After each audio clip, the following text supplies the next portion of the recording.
the capacity and the resources. I don't think that has ever been in doubt. I see this first tranche of money coming in as putting a plaster on a gunshot wound. It's a small patch because the issues are very, very deep-rooted. We're talking about collecting even more and more taxes from the Ghanaian people when we know that once we collect it, it's put into a bucket that has so many holes and we're losing out. What are we really doing to strengthen our institutions, bring better policies, really strengthen our industrialization? What are we really doing? A lot of the focus in the since late last year has been securing the IMF deal. But that is just another loan that we have to repay. You and I have to repay. So let's park that for the time being. What else is being done to ensure that we don't go for the 18th time, for example? Now, there's jubilation. Well, can you answer to the fact that you took us to the IMF late because you were adamant that you had the know-how, you had the men, you had the resources and the capacity? Can we also talk about that? Government communicators say, oh no, let's move on. We've moved on now. We are getting that IMF due, so let's not go back. No, we must, because government has found it difficult time and time again to get the buy-in of the ordinary citizen because of things like this. Yeah. And I don't know if they're learning any lessons from what has happened. I don't think so. I don't think the humble pie has been sweet enough. No. For government to chew on. The oven is broken. And you see that even with policies that are announced today, you ask for better clarification. It's almost as if you are an enemy of government. I don't know if they are picking lessons from this. To hear government communicators now say this is the best IMF program, are you joking? You've got to be kidding me. So the program is seeking to restore macroeconomic stability and debt sustainability while protecting the vulnerable, preserving financial stability, and laying the foundation for strong and inclusive recovery. This is what the government's objective is with this whole IMF program. And I've been saying on this show that we really need macroeconomic stability because if inflation is so high, if interest rates are so high, and then the vulnerable that is mentioned here, how do we protect them? Because businesses want to take loan from the bank and expand the operation so that they can employ people, so that those who are unemployed and are vulnerable can get some work to do. So I'm just praying that after the loan, the tranches keep coming, the Bank of Ghana will not go and sit down and come out with policy rates that are so high again. For me, the way they are trying to mop up the inflation, I think is a lazy man's approach. They just go and just increase it so that we won't borrow again, so that there will be no money, no much more money in the system chasing fewer goods. That's too simple to do. Because every time you are doing that, you are discouraging the businesses or business. You are creating fake scarcity. Exactly, so that we are not able to borrow. Now, people's loans, even for those in the public sector, you increase wages by 20%. The following day, you are increasing utilities by 18%, 20%. So at the end of the day, the net gains made by the salary increments is literally zero. And now the bank rates are also going up. The interest rates are going up every time. People are not even able to take fixed loans. All the rates are variable. Be serious, So today you take it at 35%, then Bank of Ghana will come and increase the policy rate. Then the bank will write to you and say it is 37%. Some are even going to 40%. So how much you have paid today, and the inflation too is knocking you on the side. That's right. So whatever you get in terms of salary, there's nothing to take home, and that's what this whole policy is, or this IMF program is supposed to stop. They are saying that they are going to protect the vulnerable. All of us in the private sector are vulnerable at this stage. So we're just hoping that they roll up policies that will not give money to consultants who have done nothing, that will not go and dig holes that would not give us any benefits. So if we are going to get cash, I'm just hoping that the IMF will also supervise them properly. As one of them said, those small boys who come and sit down at those IMF meetings, the advice that they give. I didn't say it. Yes. He said the IMF, when they go, small boys. But we have big boys in Ghana who are advising the government. They won't take. They'll go abroad, they'll fly at our own. Go and listen to small boys. And the small boys are coming back in June. Another mission will be here to supervise. Kita school boys. Yes. They even sent one earlier to the finance ministry to go and sit there and supervise them. How could we, when we have the Professor Bokwins and Gachis and Lord Mensens and all, every day, Peter Cortes, everybody, Dr. Dufour, they are all here. They even said, Dr. Dufour said that in February, He advised that all of them are around. Yeah, Paul Aqua, everybody come together. I said, they are there. Even before our venerable former finance minister passed, Professor Kwesi Botwe was around for all this while. All the mistakes that what's the name? Kwame PNM. No, the one who was good. Kwame Pepra. He's around. We have to learn from those guys because they made the mistakes. And they went to jail. So let's engage them. It doesn't become a political agenda anymore, but a national agenda. Right. They are in the system. We have the men, not the MPP men, but Ghana has the men. If you go abroad, those big men are just doing things for other countries. Let's engage them. Because if you look at what the objectives of the program is, they are clear. The ultimate for me is to protect the vulnerable. So that we don't get into situations where people will just take our monies. Talking to the microphone. Relax.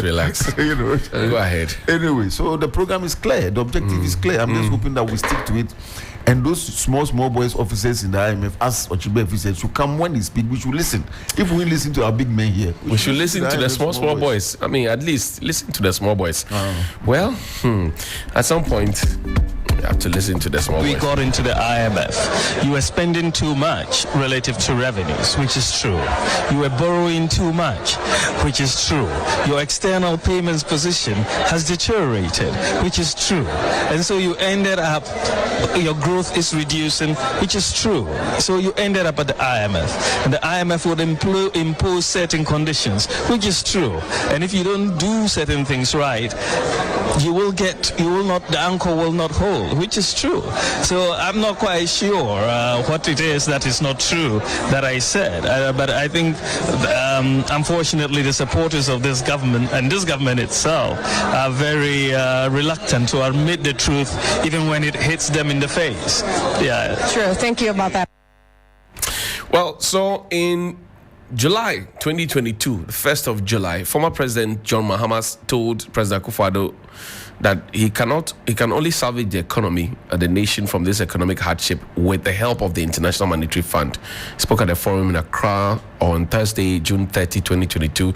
He indicated that the IMF and its technocrats will come with solid policies such as fiscal discipline, among others, to improve the nation's macroeconomic front. They told him, no, we will not go to the IMF. And that was what Honorable Kennedy Japan was talking about. Fast forward. If you listen to the plethora of things that, or causes that Dr. Bawumia mentioned in that interview, then as a candidate, now as vice president, you would notice that we are back to square one.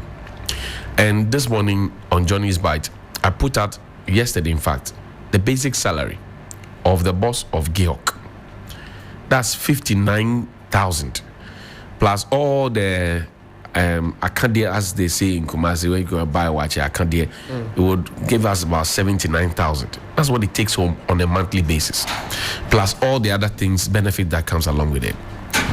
Point is, in the private sector, when you see that your business is not doing well as you want, and profits are not coming in, you are declaring losses, you can't even break even, what you do is you cut salaries. You cut some of the excesses and the largesse and the things that make comfortable, and then you try and see how you can reinvest the money so that you can keep the business running, because if the business collapses, there will be no jobs for anybody at all. But in our particular case, we have state-owned enterprises, for example, that are declaring losses, and we still pay their CEOs and MDs as if nothing is happening. We're still paying their allowances in full. We're still paying their basic salaries in full. We're still paying their everything in full, as if nothing is happening. GEOC is in a 300 million cedis, shortfall, and we're paying everything as if everything is. It's not just GEOC. Go to the other state-owned enterprises. In 2020, they declared 12 point something billion loss. No, 5.3. 2021 was 12 point something billion. But we're paying them the full amount. So if we bring in the IMF now, the IMF bring in whatever policies there are, and we are not able to tailor and cut, we will be in trouble. We will be in big trouble. This is true. We will be in trouble. Because it's important to note that this IMF loan is not going to solve all of our problems. No. The poverty levels are not suddenly going to reduce. Salaries won't suddenly increase. So on the face of it, we have to situate it properly. What exactly is this IMF bailout going to do for us? And it is hoped that the loan will encourage and attract investment into Ghana. On our own, what have we done? What are we doing to encourage investment into Ghana? People want to come, they bring business ideas, but unless you go and see somebody and grease somebody's palm and so on and so forth, you don't even make it to the next step to invest. So which is true. Let's do Dr. Mambia's thing. So if you want to bring business into the country, if you want to bring business, you have to go and see some middleman. Which is true. You might have to go and grease a few pounds. Which is true. You might have to jump through many hoops and hurdles. Which is true. Just to get the ball rolling. Which is also true. Thank you. Let's speak with Boakye Danquah Anthony Boafo, and I decided to situate this in this conversation. We'll get to the experts in a bit, but Break the Ice is the winner for last year's Tour du Ghana. He's in studio, and he will join us. He came to the studio with his bicycle. It looks like a motorcycle. Yeah, strong one, bicycle, motorcycle. Boakye Danquah Anthony Boafo. Hey, Charlie, heavy name, pal. How are you? I'm doing great. You need to raise the microphone a bit so you can speak. How are you doing? I'm doing great. Congratulations, reigning champion, Tour du Ghana. Yeah, that's me. Are you getting the title again this year? Hopefully. Hopefully, Yeah. Like somebody has scared you. No. But I'm sure you've seen the training regimes of some other people and you're wondering. Well, the team also doing best. We are training, so I don't think something of such will happen. Which of the riding clubs do you belong to? River Park. River Park. Yeah. I see. Why River Park? That is a big question. Make Have it- to find out. Make the answer small. Because they have different sub clubs in other regions. I'm from Sunyani. Okay. So when there is a competition like this, sometimes we merge. We can pick the best from each regions. Then we make it one team. I Then see. we compete. How long Or have you been riding? sometimes- Come again? How long have you been riding? I may say 15 years. At a bicycle, 15 years. Yes. Hey, boss. 15 years Ibigo. because if Helen rides for 30 minutes, then her thighs are beginning to prophesy to her that Helen, slow down, be coming down. But this is a very special bicycle. What's it called? It's a carbon fiber. Carbon fiber. Yeah. Okay, explain. Very expensive. How much is very expensive? So we are looking about 40,000 Ghana cedi. To buy a bicycle? Yes. Boss, I can buy. Hey, Well, these are one of the reasons sometimes when there is a competition, most of the athletes are more concerned about the price involved. right. Because you buying such a bicycle to compete, which you can gain what you're after. Right. It's not an easy task. But well, there's exposure and many other things that come along in such competitions as well. But You see- so what does this bicycle do? Which is why it's 40,000. Like I said, it is a road bike. It's a very fast bike, very lighter. It is very good in climbing. So you just have to master it so that you can be better with it. Is this the upgraded version of what we used to call mountain bike when we were kids? No. You see, there are different types of bicycle. There is the latest model, that is 2022. Okay. Comparing the frame.